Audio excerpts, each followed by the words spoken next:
Bom dia, meus alunos do quinto ano. Tudo bem, gente? Como foi o São João de vocês? Comeram muita comida típica, muita comida de milho, muita pamonha, muita canjica? Hein? Foi tudo bem, tudo tranquilo? Hoje, no nosso vídeo de história, a gente vai falar sobre os movimentos das entradas e bandeiras. Só que antes da gente começar com a nossa aula, eu gostaria de fazer a chamada de vocês e eu peço que vocês continuem colocando aqui nos comentários da plataforma que estão presentes, porque isso me ajuda muito a acompanhar vocês, certo? Então, vamos começar a chamada para que a gente vá para o nosso conteúdo de hoje. Alan Vitor Lima Calado, Bruno Guilherme Cruz Batista, Carolina da Silva Lira, Gabriel Roberto da Silva, José Rivaldo Cavalcante Pérez Neto, Jonathan Gabriel da Silva Cavalcante, Larissa Cavalcante da Silva, Naila Vitória da Silva Santiago, Nicolas Natan Tavares, Pedro Henrique Dantas de Lima, Suelen Rebeca Camila do Nascimento Rego, o Anderson Diego Albuquerque, o Wendela Micael de Sena Trajano. Então, agora, eu gostaria que vocês pegassem um livro de história e abrissem na página 46, certo? Então, vamos agora falar um pouquinho sobre esse conteúdo, entradas e bandeiras. O governo português resolveu organizar expedições, grupos de pessoas que viajavam com finalidades específicas para favorecer a expansão da colonização para o oeste e a descoberta de riquezas. Esses grupos deveriam respeitar o limite marcado pelo Tratado de Tordesilhas. Essas expedições deveriam também exterminar ou capturar os indígenas que encontravam no caminho, reconhecer e explorar o território brasileiro. A primeira entrada foi capitaneada por Américo Vespúcio, que comandou cerca de 30 homens, entrando 40 léguas pelo sertão, na altura de Cabo Frio, no atual Rio de Janeiro. As entradas mais famosas foram a de Marcos de Azevedo Coutinho, Francisco de Souza, Jerônimo Leitão, Gabriel Soares de Souza, Francisco Espinosa, Antônio Dias Afonso e Belchior Dias Morea e Pedro Teixeira. Então, veja, entradas eram expedições que eram comandadas, chefiadas por líderes que iam de acordo com os interesses portugueses, tá? Elas eram financiadas pela coroa portuguesa para conhecer aquele território, para desbravar aquele território. Então, as entradas eram chefiadas, tinham o apoio da coroa portuguesa, tá? Então, agora a gente vai falar sobre as bandeiras. Diferente das entradas, as bandeiras eram expedições organizadas por colonos portugueses que decidiam se aventurar pelo interior do Brasil, sem autorização da corte portuguesa, ultrapassando os limites do Tratado de Tordesilhas. Então, vejam, nas entradas, o limite do Tratado de Tordesilhas era respeitado, tá? Eles iam desbravar aquele território, mas ali nos limites do Tratado de Tordesilhas, e eram financiados pela coroa portuguesa, tinha todo o apoio, né? Elas eram feitas com o intuito de Portugal conhecer aquele território que fazia parte dos seus limites, determinado pelo Tratado de Tordesilhas. Já as bandeiras não, eram colônias portugueses que saíam em busca de novos territórios, que não respeitavam os limites do Tratado de Tordesilhas, que não eram essas bandeiras, essas expedições dos bandeirantes, não eram autorizadas pela coroa portuguesa, pelo contrário, né? Então, vejam, vamos para a página 47. Grande parte das bandeiras partia de São Paulo ou de localidades do seu entorno, como Sorocaba, Itu, Taubaté e Porto Feliz. As bandeiras eram compostas de várias pessoas. Existiam pessoas que as chefiavam, os capitães. Existiam pessoas que as guiavam, já que conheciam as matas, os mamelucos. Ainda participavam delas índios mansos, negros, padres, mulheres e crianças. Fazer parte das bandeiras não era nada fácil. Muitas delas duravam anos e eram formadas por uma grande quantidade de pessoas. Como desbravavam um território desconhecido, enfrentavam muitas dificuldades, como fome, ataques de índios, animais selvagens, doenças e etc. Vale falar também que Até tipo de comida era diferenciada, já que eles estavam em constante movimento, estavam se deslocando, estavam desbravando o território. E até falam que o surgimento do feijão tropeiro, não sei se vocês ouviram falar, que é um feijão com mistura de carnes, arroz, surgiu ali, no movimento dos bandeirantes, tá? Para que as pessoas das bandeiras pudessem sobreviver, os bandeirantes, ao montarem seu acampamento numa determinada região, também organizavam uma plantação. Enquanto a colheita não podia ser feita, as pessoas exploravam alimentos das espécies vegetais nativas. Também procuravam acampar próximo aos rios para ter água. Os rios mais comuns para isso eram o Tietê, o Paraíba e o Paraná. Hoje a gente vê, né, que o rio Tietê está completamente poluído, né, lá em São Paulo. Só que no período das bandeiras, o rio era muito utilizado, né, pelos bandeirantes para navegação, para tomar banho, para beber água, né? E hoje ele está completamente poluído. O rio Tietê, gente, veja quanto ele tem de história. O quanto ele deveria ser preservado, ser valorizado, e ele não é, se encontra poluído.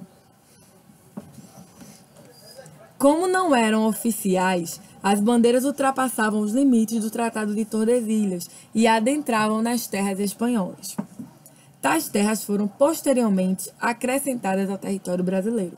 Diferentemente do que se costuma dizer, as bandeiras não povoaram o Brasil, pois esse já era bastante povoado pelos indígenas. Na realidade, à exceção de algumas cidades criadas, as expedições despovoaram regiões, por depois destruíram tribos indígenas inteiras, vendendo os índios como escravos.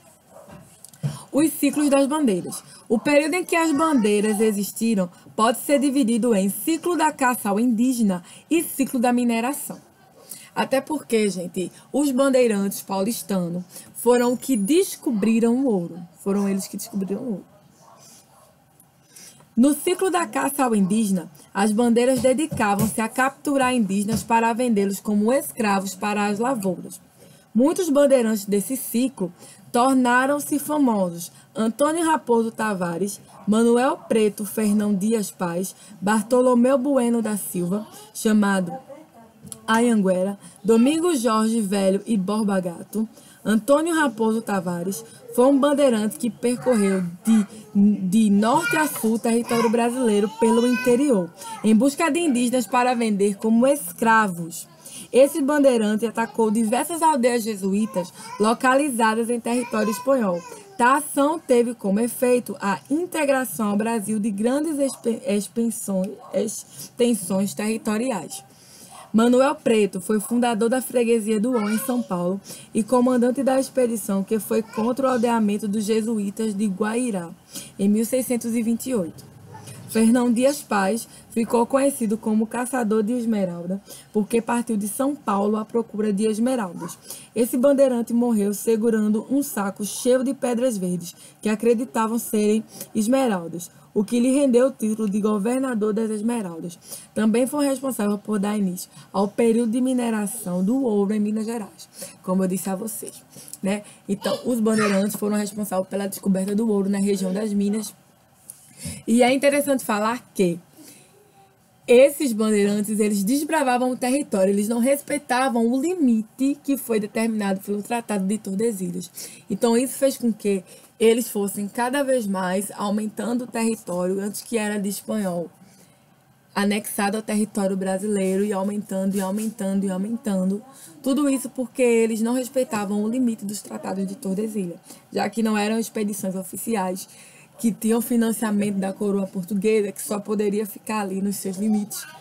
Tá? Então, eles foram responsáveis por aumentar o território brasileiro, tá? Até chegar no que a gente tem como o território, a expansão territorial dos dias de hoje. Bartolomeu Bueno da Silva foi o famoso bandeirante que colocou fogo em Aguardente e fez os indígenas acreditarem que faria o mesmo com eles caso não lhe dissessem onde encontrar ouro. Com medo, os indígenas disseram. Por esse motivo, ficou conhecido como Anhanguera, que na língua indígena significa diabo velho. Foi o primeiro bandeirante a explorar a região onde atualmente é o estado de Goiás. Borba Gato era genro de Fernão Dias Paz. Esse bandeirante foi acusado de assassinar o administrador geral das Minas, Dom Rodrigo Castelo Branco, o que fez com que se refugiasse no sertão, quando então descobriu ouro na Serra Sabarabuçu e no Rio das Velhas. Depois passou a ter grande prestígio.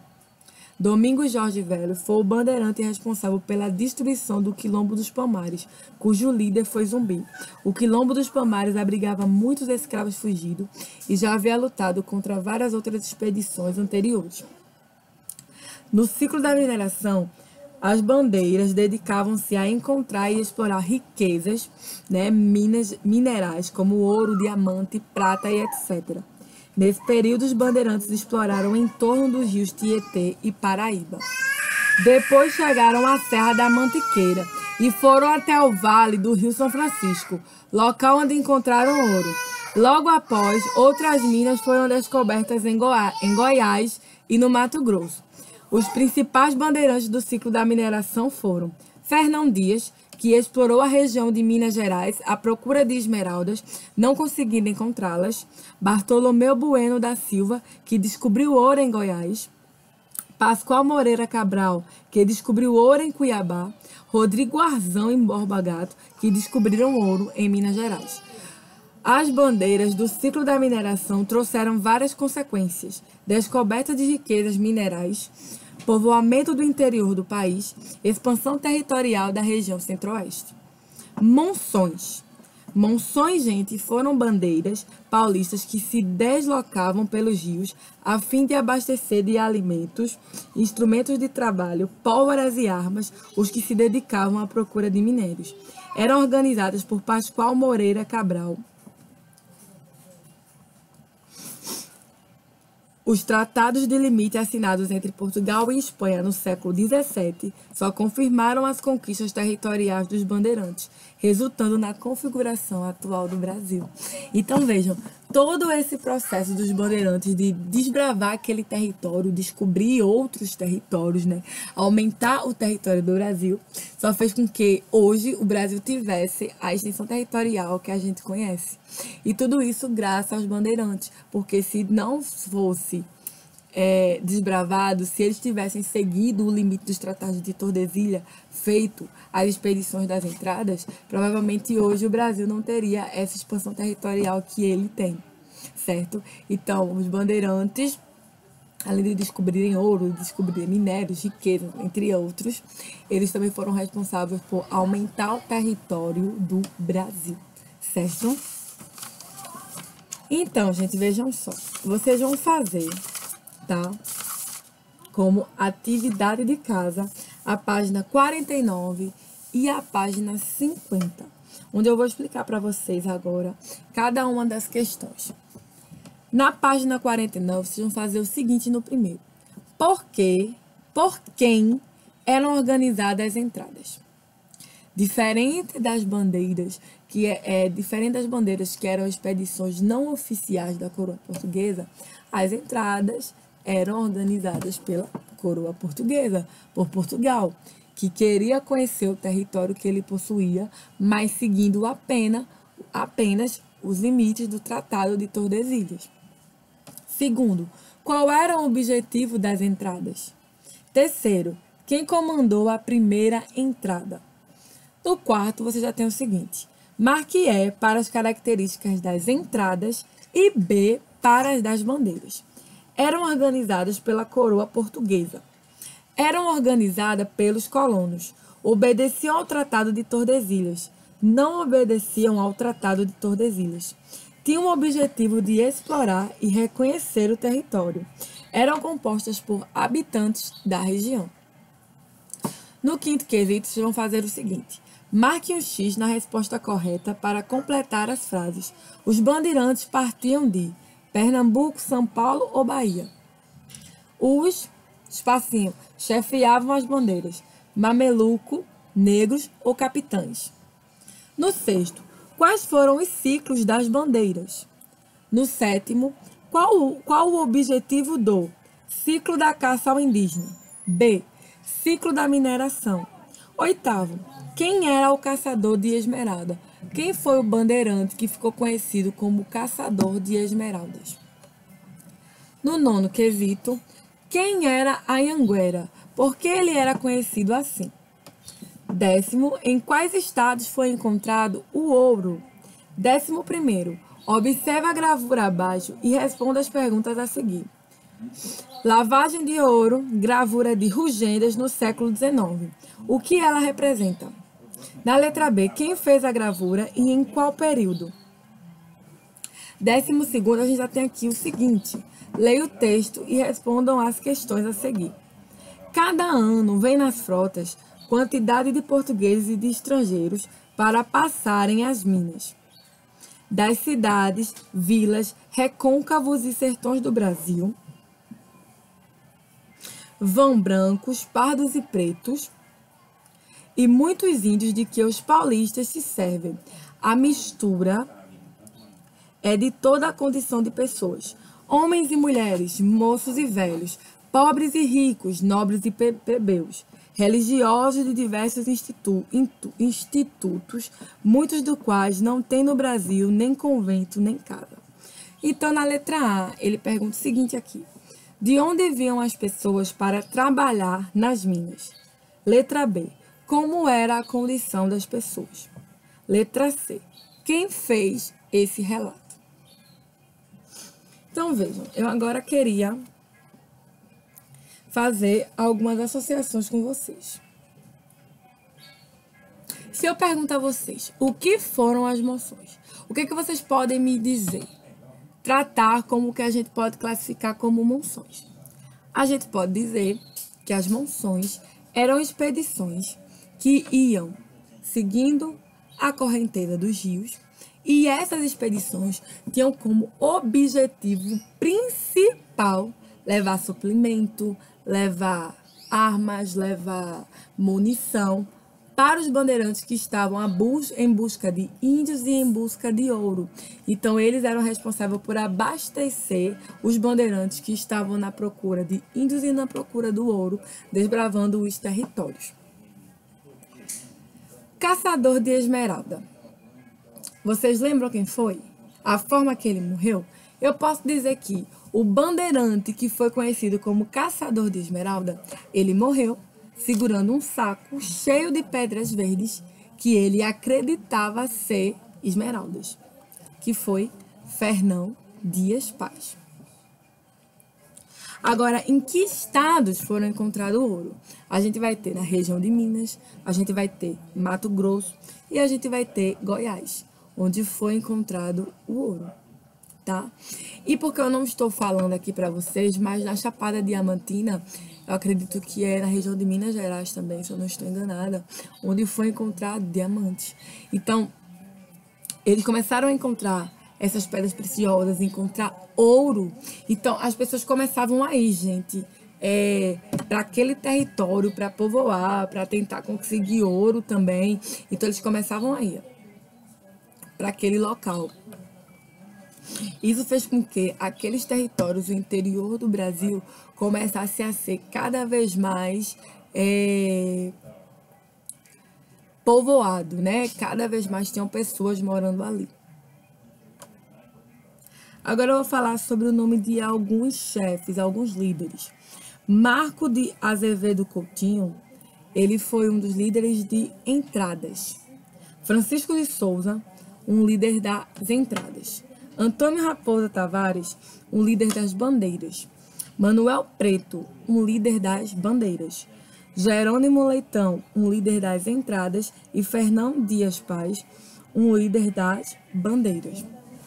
Outra coisa, as bandeiras eram divididas em caça ao indígena e descoberta do ouro. Então, teve duas finalidades das bandeiras, dos bandeirantes paulistas: descobrir o ouro e caçar os indígenas. Também vale salientar que as entradas, né, eram expedições que eram comandadas por chefes portugueses, que eram abastecidas, que eram de acordo com a coroa portuguesa e que elas não passavam o limite do Tratado de Tordesilhas, diferentes das bandeiras que passavam, que não tinham nenhum apoio de Portugal, que elas não eram expedições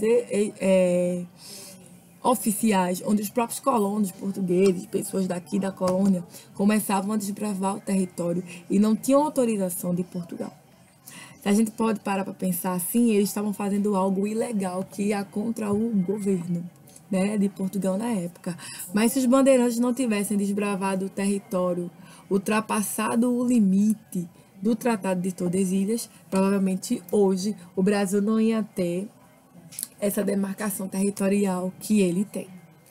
Então, meus amores, é isso. Eu espero que vocês tenham gostado da nossa aula de hoje de história, do nosso vídeo sobre as entradas e as bandeiras, tá? Vocês vão fazer para casa a página 49 e 50. E é isso. Um cheiro para vocês, um beijo e até amanhã com mais um vídeo. Beijo, meus amores. Tchauzinho.